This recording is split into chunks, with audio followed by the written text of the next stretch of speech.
निज विद्यालयर एभली परिवेश पाई दुख प्रकाश करिले प्रधान शिक्षक और सरपंच। पुरी जिला सत्यवादी निर्वाचन मंडलीर आलिस ग्राम पंचायतर आलिस सरकारी प्राथमिक विद्यालयर ना अच्छी पाचेरी ना अच्छी विद्यालय पाई भल पड़िया सबू नाहिरे नाहिरे चली एही विद्यालयटी बोली दुखर सहित कहते विद्यालय प्रधान शिक्षक और सरपंच। सर मो ना विजय पात्र मुझे विद्यालय प्रधान शिक्षक आज्ञा मु 2021 मसीहा अक्टोबर मसरे ठीक आसली आसला यही विद्यालय एत सुंदर जगह ये विद्यालय एक 10 डिस्प्ले जगह अच्छी ये विद्यालय किंतु सबू थी गोटे पाचेरी नथिबारु आज ये विद्यालय कुकुर आउ जावतीय मनीष झाड़ा फेरवाठू पास बसवाठू आउ मद बोतल भितर आसी मद पीवाठू जघन्य काम स्कूल छुट्टी है या आम कमिटी एवं स्थानीय विधायक स्थानीय सरपंच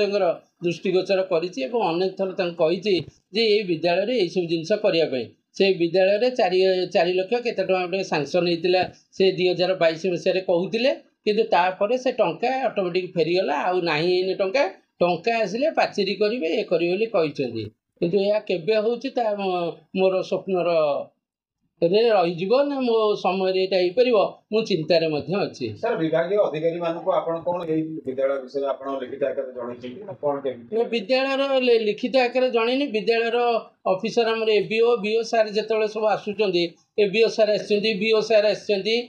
बीओ मैडम आसपर एबीओ 3 सार बीआरसी समस्त आसती देखी विरक्त मो पर यहाँ कहीं तू करूनु मुझे सार फंड्स कौटू आने पाचेरीटा तो कौ टंके 2 टଙ୍କା होनी अनेक अधिका अमाउंट दरकार मुझे कौटू आनी आ कंपोजिट ग्रांट तो 25,000 मुझे कौन करें या दृष्टिगोचर को आनी सर 2021 2024 विद्यालय को हाँ व्यवहार तो प्रत्येक वर्ष कंपोजिट ग्रांट आकार 25,000 टଙ୍କା आसे जहाँफल टेबुल चेयर पिलांकर दरी एवं स्कूल आनुषंगिक जिनस ये सब करने 25,000 टଙ୍କା लेखे वर्ष को आस कलर आसिक थुआई कलर रखी कर सरपंच कहले मोर 2 लाख 3 लाख केते टଙ୍କା अच्छी मुझे ग्रीडिंग करी स्कूल ग्रीडिंग करी से समय कलर करदेवी तेणुक कलर 2 बस्ता आनी पकईकि रखी सरपंच कहते करदे रिसेंट करदे सर ये अवहेला स्वतंत्र भाव में दायी क्या रखिए आप प्रधान शिक्षक आज्ञा दायी मुझे रखी आम स्थानीय यही गाँव किसी लोक जो मैंने कि विद्यालय गाई गोरु आनी बांधुन से हूँ प्रथम एवं से निजर भावुना विद्यालय को गोटे मंदिर बोली भावुना गाई गोरु आणिक रखिदे सरपंच आणिक गछ आज्ञा लगे 25-30 हजार टंकार भल दामी गछ शिशु गछ आकाशी गछ सब आणिक लगे से गछ गुड़िक गाई खाईगला गोटे 400 टंकार आंब गछटे मुझे लगे ता भी गाई खाईगला एवं कदली गछ भी पकेली ता भी गाई खाई संपूर्ण भाव में मुझे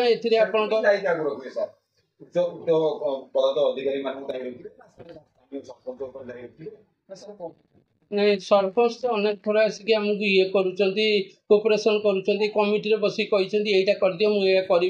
कि सरपंच नहीं पैसा अभाव आम ये जिनसा कर हेवी अमाउंट दरकार दे अच्छी से हेवी अमाउंट आम पाखे न पाचे गेट करना आलिस पंचायत सरपंच चंद्रा सेठी आलिस पंचायत आलिस विषय जो आप कहले अव्यवस्था अच्छी कि बर्तमान विधायक जी थे दृष्टिगोचर करते आम 2.5 वर्ष है ये सरपंच शासन गादी की आसला पर भी आमको बहुत काम करने बहुत प्रतिबंधक सृष्टि भी ताधे आम किसी कम भी कि करें एवं मान्यवर विधायक को लिखित आकार देचु भी अनुरोध कर स्कूल परिसर बुलेवाई आनी आम यथाशीघ्र एक्शन नौचु जमी होना कहीं आम स्कूल परिवेश को ठीक ठाक करने देखो असुविधा रहा कारण 25 वर्ष गोटे विजु जनता दल शासन करुवा बेले आलिस विद्यालय कहीं निम्नमान स्तर को ठेली दिखार भविष्य छात्र छात्री मान तौक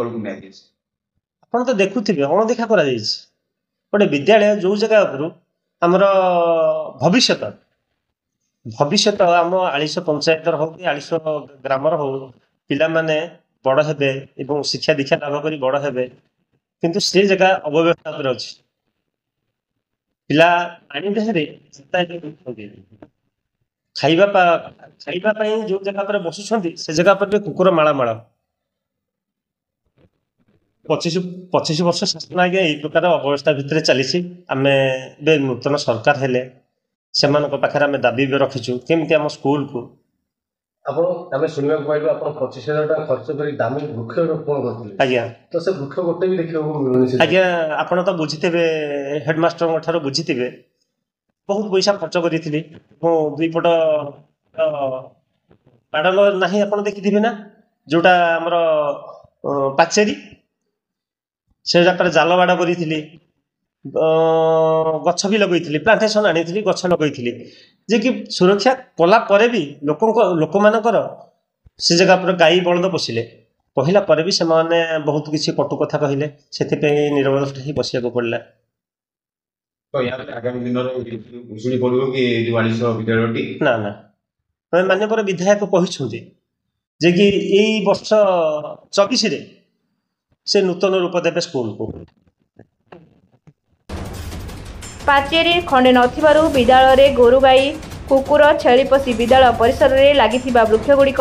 नष्ट करदेवा सहित संध्या हेले मद्यपंक आड़ा विद्यालय भितर जमुछि एपरिकी विद्यालय परिसर रे ग्रामर किछि व्यक्ति गोरु गाई मध्य बंधा जाउछन्ति एही भली अवस्था रे चलिछि आलिश ग्रामर सरकारी प्राथमिक विद्यालय पुरीरू रमेश रिपोर्ट सुपाछाड़िया न्यूज।